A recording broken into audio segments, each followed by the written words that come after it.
guys, welcome to my channel. Welcome to this video. Thank you so much for clicking on it. This video is my top 5 kind of tips and tricks for living with anxiety and trying to deal with it, basically, because it's not fun. Any of you guys who do suffer from anxiety, you know it can just be completely all-encompassing. It can change an entire day. So I'm going to share some of the little tips and tricks that I use that will maybe help you as well. But my number 1 tip is a sensory item.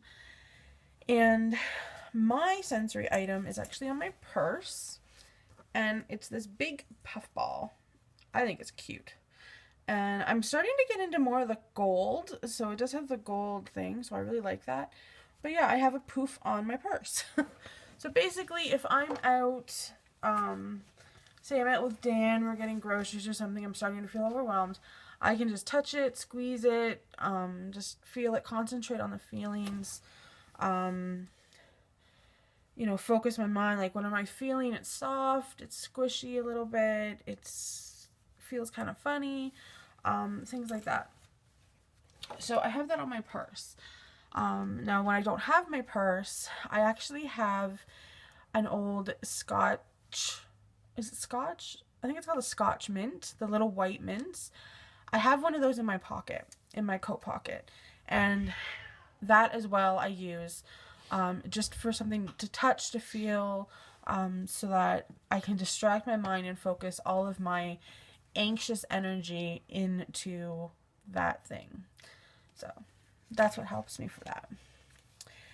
Number 2, this is more if you're at home and you're just feeling anxious and you can't focus and you're like over there and over here and you just don't know what to do. For me, I love coloring. Adult coloring is awesome. Also just word games. Preferably, I don't like to use my phone or my iPad, because things, like if you're on your phone, something else will pop up. And if you're on your iPad, same thing. If that's what works for you, though, absolutely. For me, though, I love just sitting down and coloring, and it just helps focus my energy and my thoughts, and I'm focusing on what I'm doing. So, excuse the cats. My 3rd tip is writing. Now, this might not be for everyone, but I am a writer. I love writing. It's something that I have loved for as long as I can remember. I always wanted to be a journalist. I always wanted to be published, and those dreams aren't gone. Well, maybe the journalist part, but those dreams aren't gone. But when I'm feeling anxious, sometimes I'll just grab my notebook and start writing. And it doesn't even have to make sense. It's just getting all these thoughts out of your head and into paper or onto paper. If you're anxious about a certain thing coming up, just write yourself a letter. Say, you know what, this is what's going to happen. I know this is what you're thinking, but it's a lie. It's not going to happen. You're not going to fall flat on your face. I guess you might, but the chances are very slim, right?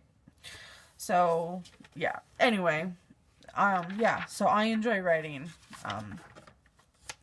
Number 4 is new for me, and that is using like multiplication tables or even addition or subtraction, whatever you're good at, I guess. And when you're starting to feel anxious, you just take in your mind, okay, just going through everything, you're concentrating, you're focusing, you're thinking, and before you realize it, your anxiety is gone because you've scared it away with all this math. I use math. I know a lot of people will use presidents, like name all the presidents, or for us, prime ministers, things like that just are like a list. Like you can make a list, you can focus on it in your head, and even if it's just for like 2 minutes or a minute or 30 seconds, it's going to take your thoughts away and hopefully stop you before you get to kind of panic attack mode. And this kind of goes into my 5th tip, which is practicing mindfulness and or meditation. Now, meditation isn't for everyone. I do not do meditation, so I can't really speak about that. But I do mindfulness, and mindfulness is something I learned in my previous course at the hospital, and I love it, and I use it every single day. And mindfulness is basically a process of focusing your thoughts on one thing, and that's kind of what you do. Like, even with a sensory item, you're focusing your thoughts, you're mindful of the feelings, the touch, the scent, maybe.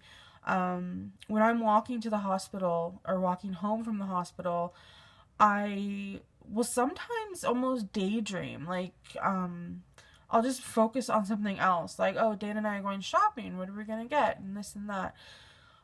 Just to focus my mind and not concentrate on, the thousands of cars that are flying by me and scaring the poop out of me. So, I find it helpful. You can also do like mindful eating. And what that is you just, as you're eating, you're really chewing your food and focusing on it.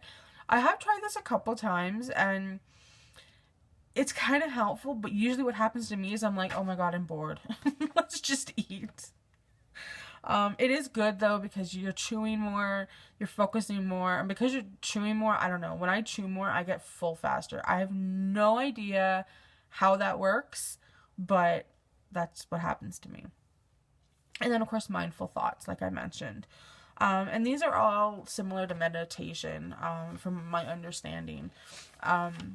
It's important. I'm now learning to take some time to yourself. So definitely try some of these out. Or if you have some tips and tricks that I haven't mentioned that really, really work for you, just let me know down in the comments. I'm always open to new ideas and new ways to help reduce my anxiety.